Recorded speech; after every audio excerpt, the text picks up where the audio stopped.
저는 결혼을 3달 정도 앞두고 있던 예비 신부였습니다. 5년간 남자친구를 만났고 이제 3달 후면 결혼이었는데 결국 예비 시어머니 때문에 파혼하게 되었습니다. 우선 제 소개를 하자면 저는 일반 회사에 다니고 있습니다. 예비 신랑은 친구의 소개로 만나게 되었는데 저와 비슷한 일반 회사를 다니다가 공무원 시험 준비를 위해 회사를 그만두고 4년 동안 공부를 해서 현재 9급 공무원입니다. 예비 신랑은 성격이 저에게 헌신적이고 참 착했어요. 성실하기도 했고요. 그런 모습을 보며 결혼을 결심하게 되었고 공무원 시험 합격하자마자 시댁에서는 결혼을 서둘렀습니다. 하지만 남자친구는 결혼할 돈이 없다며 결혼을 미뤘는데 공무원 월급이 얼마 되지도 않고 그에 비해 저희 집이 조금 여유 있는 편입니다. 저희 아빠가 사업을 하시는데 그 사업이 잘 되고 있는 편입니다. 그래서 저희 아빠가 가지고 있던 아파트에 우선 들어가서 살라고 하셨어요. 어차피 자식도 동생과 저 둘뿐이어서 시간이 지나면 그냥 아파트를 주실 생각이라고 하셨습니다. 하지만 그건 한참 나중 일이라고 하셨어요. 그렇게 결혼 준비를 하는 동안 저희가 들어갈 아파트가 일찍 비워지게 되어서 둘이 그 집에 들어가서 미리 살게 되었어요. 상견례도 끝났고 식장 예약도 다 끝난 상황으로 부모님들도 흔쾌히 허락해 주셨습니다. 그렇게 아무 문제 없이 결혼식 준비가 되어가고 있던 어느 날이었습니다. 저에게 경악을 금치 못할 일이 일어났는데요. 얼마 전 퇴근 후 집에 가서 옷장문을 열었는데 제 옷이 없어요. 아니, 없어졌어요. 장롱안이 텅텅 비어있는 거예요. 깜짝 놀라서 예비 신랑한테 전화를 했습니다. 오빠, 장롱에 내 옷이 다 없어졌는데 오빠가 그런 거야? 저는 그때까지도 이게 무슨 상황인지 이해가 안 되었기에 예비 신랑에게 다급하게 물어봤죠. 그런데 예비 신랑도 모른다는 겁니다. 도대체 무슨 말을 하는 거냐고요. 그러더니 무엇인가가 갑자기 떠올랐는지 머뭇머뭇거리는 겁니다. 제가 왜 그러냐고 재촉하니까 그제서야 말을 하더라고요. 사실 아까 예비 시모가 우리 집 아파트 비밀번호를 물어봐서 알려줬다고. 저는 그때까지도 이 상황이 잘 이해가 되질 않았습니다. 비밀번호를 알려준 것이랑 내 옷이 없어진 것이 도대체 무슨 상관이지? 이런 생각을 하고 있었으니까요. 그러더니 예비 신랑이 예비 시모에게 전화를 해본다고 했습니다. 그리고는 저는 기가 막힌 이야기를 듣게 되었습니다. 예비 신랑 말로는 예비 시모가 제 옷을 싹 다 버렸다는 겁니다. 저에게 물어보지도 않고 그냥 싹 다 버린 거죠. 이게 말이 됩니까? 화가 머리끝까지 났습니다. 예비 시모에게 당장 전화를 했죠. 예비 신랑은 저에게 절대 전화를 하지 말라고 신신당부를 하더라고요. 그 말이 저를 더욱 화나게 했습니다. 예비 시모는 아무렇지도 않게 전화를 받더라고요. 그리고 제가 흥분을 가라앉히고 물었습니다. 혹시 제 옷 어떻게 하셨냐고요.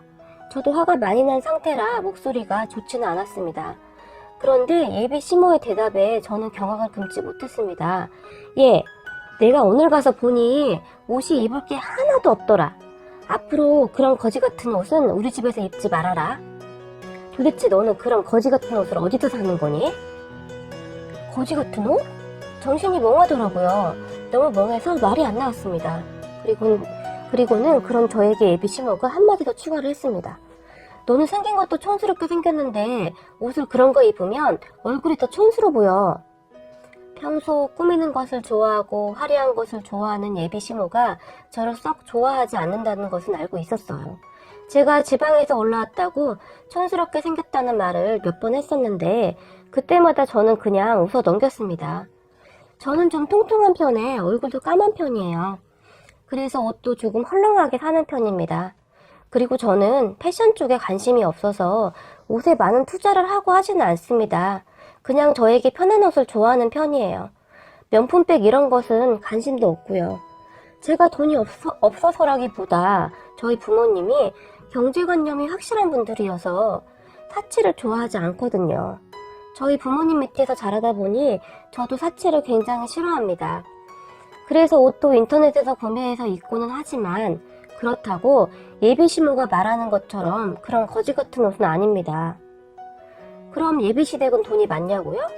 돈이나 많아서 저라면 이해라도 되는데 아들 결혼시킬 돈도 없고 아들도 모아둔 돈도 하나도 없고 현재 예비 시부모님이 사는 집도 전세라고 들었는데 그냥 허세만 가득한 거죠.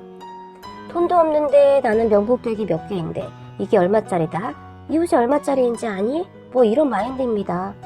저는 그런 예비 시모에게 크게 신경 쓰지 않으려고 노력했는데 지금 생각해보니 그 모든 것이 저 들으라고 했던 말이었네요.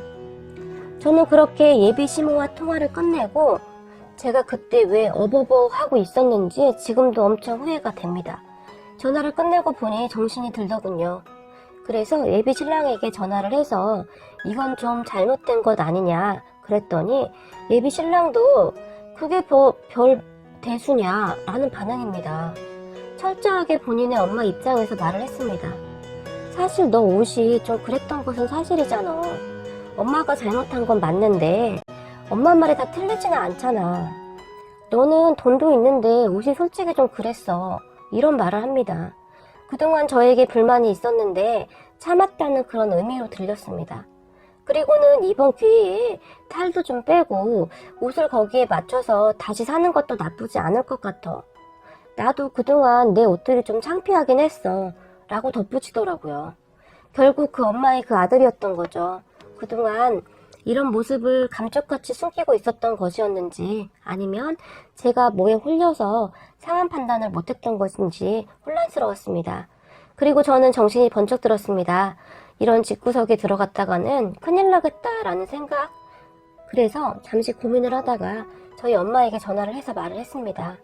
현재 상황에 대해 말을 하면서 엄마에게 제가 너무 예민한 것은 아닌지 물었습니다. 결혼을 앞두고 예민하게 받아들이고 있는 것은 아닌지 확인을 해야 했거든요.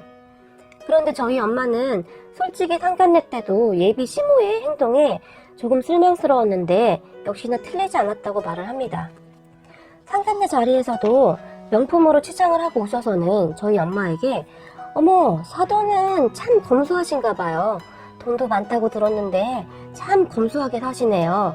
따님이 엄마를 똑같이 닮았네요. 라고 말을 하셨거든요. 그 외에도 상견례를 위해 조금 고급 음식점을 갔는데 식사를 하던 도중 예비 시모가 저희 엄마에게 다시 사돈은 워낙 검소하셔서 이런 음식점은 처음이시겠네요. 저희는 이런 데 워낙 자주 와서 낯설지가 않거든요.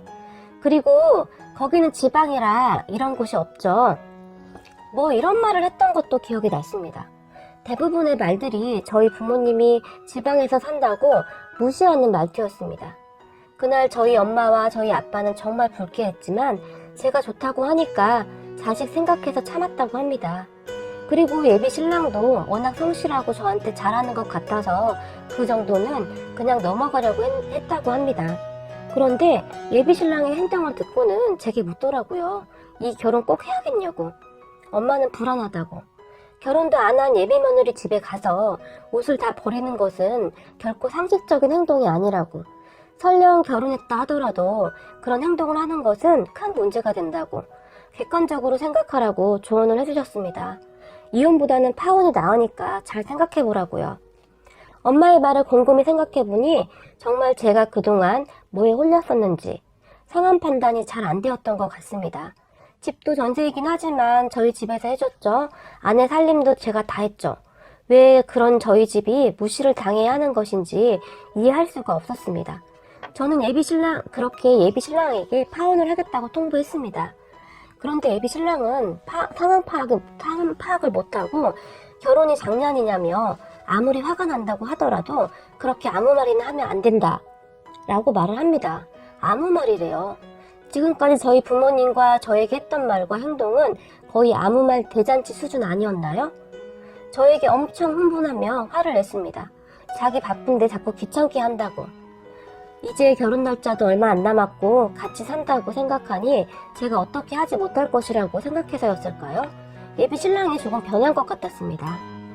그런 예비 신랑에게 저희 부모님께 다 말했다고. 지금 우리 부모님 저희 집으로 오고 있다고 하니까 그때서야 상황 파악이 되었던 모양입니다. 갑자기 태도를 바꾸더라고요. 엄마한테 사과하라고 하겠다. 버렸던 옷 대신에 훨씬 좋은 옷으로 사주라고 하겠다. 뭐 굉장히 다급해졌더라고요. 하지만 제가 단호하게 그만 끝내겠다고 말을 했습니다.